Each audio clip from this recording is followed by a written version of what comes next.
Dr. J.W. Morrison, Central Coast, New South Wales, Australia. Thank you for dropping by. If you haven't subscribed to Pro Theologist or Pro Bricky, just click the button and encourage me. I've gotten this far with minimal encouragement, but I do thank AP and Don for their comments here and there. Thank you guys. One of the chief origins of narcissism, putting it into psychological terms, personality disorder of narcissism,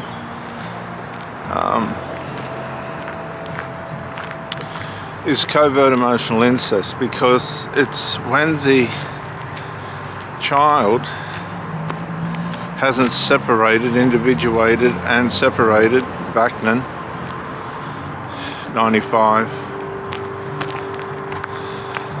to 2024, Sam Bachman, when the child hasn't individuated and or separated from the parent, they become over-reliant on the parent even as an adult, and the parent becomes reliant on the child instead of a partner. So what they do is they befriend the child and indirectly build an intimate relationship that's all bar on this, looking at it from the outside, physically intimate. More and more today as relationships fail, and they're failing more than ever due to alcohol, substances and these other characteristic weaknesses, downfalls or patterns of behaviour or way in which we end up. Come on, mate.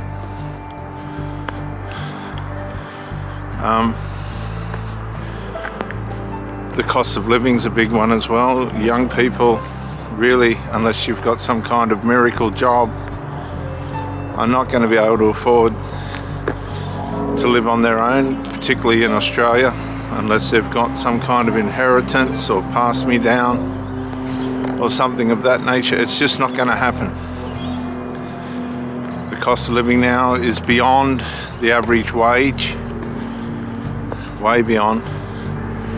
Rent and all the rest of it. If you can find a place to rent here on the east coast of Australia, you're going to be paying probably more for your rental than what you earn. This causes adult children to rely on their parents if the parent has made decisions that are going to help house these adult children under their roof.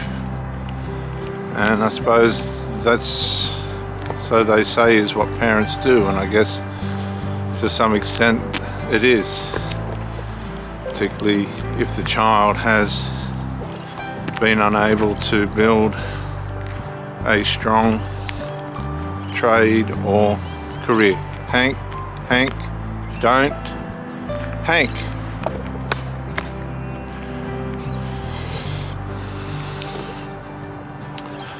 With that said, a lot of these parents will groom their children to stay at home to help with the costs of living, as I said, which are way beyond that of the normal wage. A lot of people also are in higher and prolific numbers now recognising that the NDIS scheme is a good way of getting an easy and substantial income for minimal responsibility and accountability, providing services to handicapped people and disabled people alike.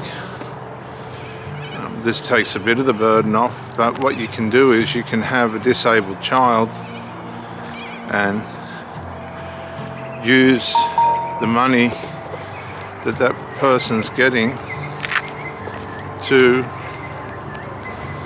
afford living.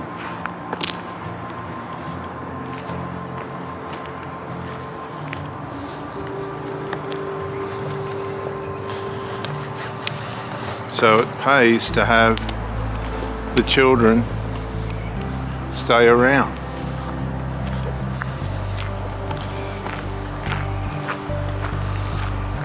Another thing that's complicated today is as masculinity is being taken out of front and center for young men. Come on. You will not. It's taken out of front and center for young men. It pays for them too to stay at home for as long as they can because the financial... Don't, Hank. How are you guys? The financial burdens are just too great. And these young men, probably now the majority, given that relationships have been unsustainable for one reason or another. There's dozens of reasons really. This also has contributed to young men not being as strong as they should be. And I don't say that with a critical spirit, I say that with sadness. Young men are just not as critical, as strong as they should be, because in a lot of cases they're just being unable to find their way. They're not being given the right guidance. A female cannot really provide a masculine direction for a young man and give the abrasive discipline, not the abusive, the abrasive discipline that a young boy needs to be shaped. It's too hard. And so, come here mate, please. Good boy. And so, there's all these elements that are making it hard for young people to leave home. And as a result, this is causing, and it's really quite bizarre how magnificent the devil has done to make it this way. It is causing young people to not individuate and separate from their parents. And that's the root of narcissism. Because the narcissist will go into a relationship, and because their security, housing and everything's based on their relationship with the parents, maybe their financial stability, their emotional stability, then when they get in a relationship, it's a secondary, instead of it being the primary position in the intimate part of that person's life, it becomes secondary. And then it comes further and further and less important, because it's just a person that's using someone for supply and then retreating back to the primary source, the most valued part, which is the relationship with the parent if it's a child, or the relationship with the children if it's a parent. So you're probably wondering, well, how come this relationship collapsed the way that it did? There was nothing in it that was bad enough for it to disintegrate the way it did.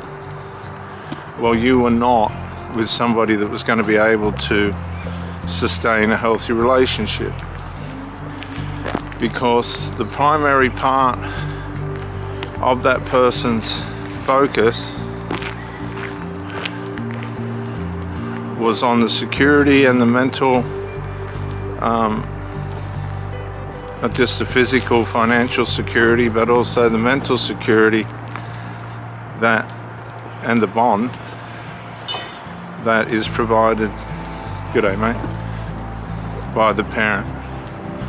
And so therefore, with all these strains and stresses, this is what causes children to stay bonded to their parents. They don't individuate and separate. They become narcissists because they cannot give the attention and maintenance and sustenance to a relationship the way that they should, because that feed is going towards the parent or the child. And anybody that encounters these people will be secondary or third tier, fourth tier importance, because everything will come back to the primary source of security and intimacy, which is the maternal relationship. That is the root of narcissism, and I'm pretty sure Professor Vaknin would give me a mark of at least 40% on this one. Thank you for joining me, and bye for now.